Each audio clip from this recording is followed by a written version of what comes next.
Hello, nieces and nephews. Here is a bedtime story for you of one of my favorite books, Liza Lou by Mercer Mayer. Here we go. This is one of our favorites at home to read. One fine day, Liza Lou's mother said, "Apple Dumpling, I want you to take this tote bag full of sweet potatoes over to Grandma's house and cook them up for her. She's feeling might poorly, but mind you, be especially careful when you cross that yeller belly swamp." There's Liza Lou's mom. "I will, Mama," said Liza Lou as she set along the old swamp road. She'd heard all about a good-for-nothing swamp haunt thereabouts who snatched away small children. No sooner did she come to an old abandoned shed than she heard the terrible moaning and howling. Sure enough, out of a broken window jumped a pale, nasty swamp haunt. "Liza Lou," the swamp haunt moaned, "I'm going to snatch you away." "Oh, Mr. Swamp Haunt," cried Liza Lou, "snatch me away if you must, but please, oh please, don't snatch away my tote bag full of sweet potatoes." Now, a swamp haunt may be good at snatching, but he's none too good at catching on. Lickety-split, then he snatched the tote bag right out of Liza Lou's hand. "Oh, no," cried Liza Lou. "Whatever you do, don't carry those sweet potatoes over to Grandma's house. And please, oh please, don't cook them up in a pan." There's the swamp haunt. There's Liza Lou. But before you could say, "Yeller belly cottonmouth possum up a tree, you can catch a swamp fever, but you can't catch me," that good-for-nothing swamp haunt ran clear through the swamp to Grandma's house, and just so he could cook up those sweet potatoes and make Liza Lou miserable. Look at Liza Lou laughing. She tricked him. She tricked him. Now, Grandma loved fresh cooked sweet potatoes, but she surely didn't like any good-for-nothing swamp haunt messing around in her kitchen. So before she sat down to eat, 1, 2, 3, she picked up a still hot frying pan and shooed him right out the door. By that time, Liza Lou was safe at home, having a fine sweet potato dinner with her own mother. There's Liza Lou. The very next morning, Liza Lou's mother said, "Sugar Plum, I want you to pull across the swamp and take these hot huckleberry muffins to your Auntie Jane. But mind you hurry over now, because there's no sense dilly-dallying in that yeller belly swamp." Liza Lou did as she was told. No dillying under a bobcat, no dallying by a cottonmouth, and not a bit of dilly-dallying alongside an alligator. By and by she came to Auntie Jane's house. Whoop, there's a bobcat. There's the cottonmouth. Liza Lou's in the swamp. There's the alligator. After a tasty lunch of black-eyed peas with huckleberry muffins for dessert, it was time to pull back home. "Liza Lou," said Auntie Jane, "if you will take this soiled Sunday-go meat and finery and boil it up and scrub it all real clean for me by next Friday, I'll bake you a pecan pie of your very own. But get on home now real quick, so you won't be out in the yeller belly swamp after dark." Liza Lou didn't have to be told twice. She knew all about that wicked swamp witch lurking out there in the reeds. If ever she caught you, there was no telling what she would do. There's Liza Lou. She's waving goodbye to her auntie. But what do you see in the swamp reeds? Look at that nose. Who is that? Let's find out. Well, no sooner had Liza Lou pulled around a big clump of cattails than a gnarled hand reached out and grabbed her.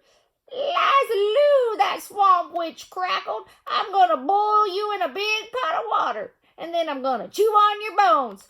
"Oh, Miss Swamp Witch," cried Liza Lou, "boil me in your big pot of water if you must, and chew on my bones as much as you'd like. But please, oh please, don't boil this precious little child I've got cradled in my arms." Now, everybody knows that a swamp witch is meaner than a stomped-on polecat, but not everybody knows that she is blinder than a cave bat. Quicker than a blink of an eye, that old witch grabbed up that bundle of Sunday-go-meat and finery and pitched it into the boiling water. She snickered and she stirred and she stirred. But just because a swamp witch can't see worth a toot doesn't mean she can't sniff out a lie. I don't smell no little child a-cooking in this pot, she says suspiciously. Why, Miss Swamp Witch, said Liza Lou, sweet as syrup, then maybe you should look a little bit closer. So the witch leaned over the pot, and she sniffed, and she sniffed. There ain't no little child in this pot at all, growled the witch. But before you could say 1, 2, 3, 4, 5 on the double, if you mess around me, you get a mess of trouble. Liza Lou pushed that old swamp witch splat into the pot of boiling water. Well, I forgot to show you the picture. See, there's the witch. She's stirring, and Liza Lou's about to trick her. Uh-oh, she pushed her in the pot of water. With a hoot and a holler, the witch leapt right back out again and skedaddled into the swamp, a-screeching with all her might.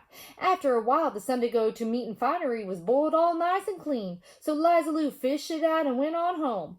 When Friday came, her Auntie Jane baked her a pecan pie of her very own, which Liza Lou, she shared with her mother. Look at Liza Lou. She's laughing because she tricked the witch.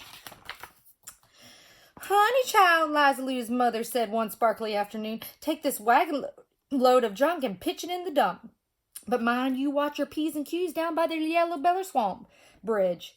Now, Liza Lou took good advice when she got it, because she'd been warned about the slithery gobbledygook living under that old swamp bridge. If ever he heard anyone crossing, he slithered up and gobbled up the person and ate him for dinner. Gotta show you the picture. There's the bridge. There's Liza Lou with the wagon full of junk. Here we go. There's the gobbledygook. No sooner had Liza Lou crossed that rickety old bridge than, sure enough, the gobbledygook crept up out of the mucky goo and said, my, here comes my dinner. Whatever do you mean by that, Mr. Gobbledygook, said Liza Lou, bold as brass. That means I'm gonna gobble you right up here, right now. Oh, that does make me feel better, said Liza Lou. Gobble me up if you must. Go right ahead. But please, oh please, don't gobble up this valuable treasure I'm trucking in my wagon. Well, a gobbledygook, he doesn't know what a treasure is from what isn't. He just likes to gobble, so he asked greedily, is that treasure any good for gobbling? Nobody gobbles treasure, said Liza Lou. Everyone saves it. Child, said the gobbledygook, don't you tell me what to do, 'cause I gobbles anything I like. And the first thing I'm gonna gobble up is that treasure. And he commenced to gobble the whole wagon load full of junk. When he was done, he turned to Liza Lou. Now, I'm gonna gobble you up. But try as he might, he couldn't even stand. He had gobbled far too much junk. That rickety old swamp bridge began to creak and it swayed. And before you could say, catch a turtle, catch a snake, catch a little froggy, if you throw cornbread down the well, it's gonna get real soggy. What happened? He fell. There's Liza Lou. The slithery gobbledygook sank into the swamp. Glop, glop, glop. Back into the mucky goo where he belonged.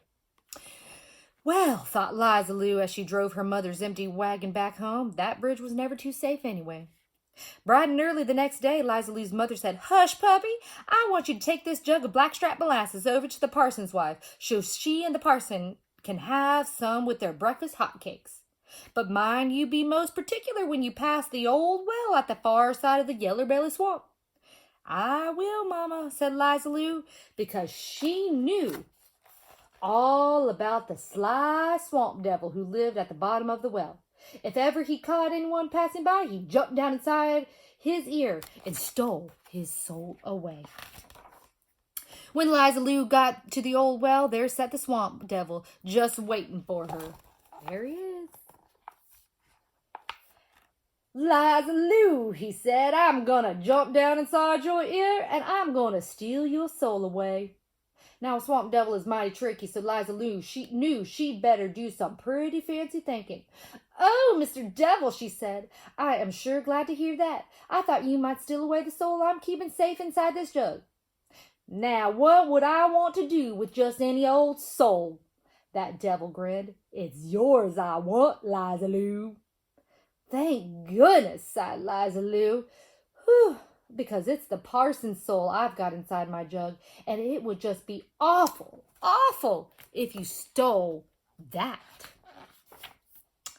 Of course, there is nothing in this whole wide world that a sly swamp devil doesn't like more than a parson's soul. Open up that jug, child, he wheeled, and you just let me see that parson's soul. Well, Liza Lou let him take a peek. I don't see nothing down in there except molasses, sneered the swamp devil. I'm glad enough of that, said Liza Lou. I was afraid you might jump down inside and take a better, closer look. Well, that's exactly what I am going to do, said the swamp devil. And before you could say, cats are sneaky and foxes sly, but the devil's best friend is a blue bottle fly, that swamp devil turned himself into a fly and buzzed right down into the jug. There ain't nothing down here at all, hollered up the devil. Oh, yes, there is, Mr. Swamp Devil, said Liza Lou. You are. And with that, she pushed the cork into the jug real tight.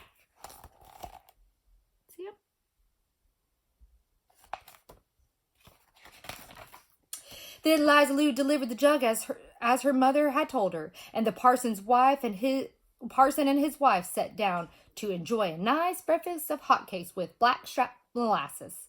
The parson's wife poured some over her hotcakes. Why, she said, there's a fly stuck in this molasses. Well, my sweet, said the parson, why don't you just swat at it? And that's exactly what she did.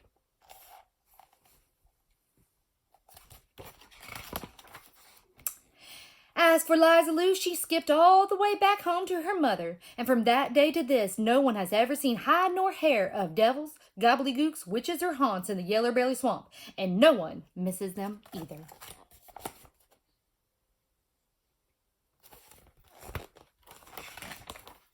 The end. There's Liza Lou. Love you. Good night.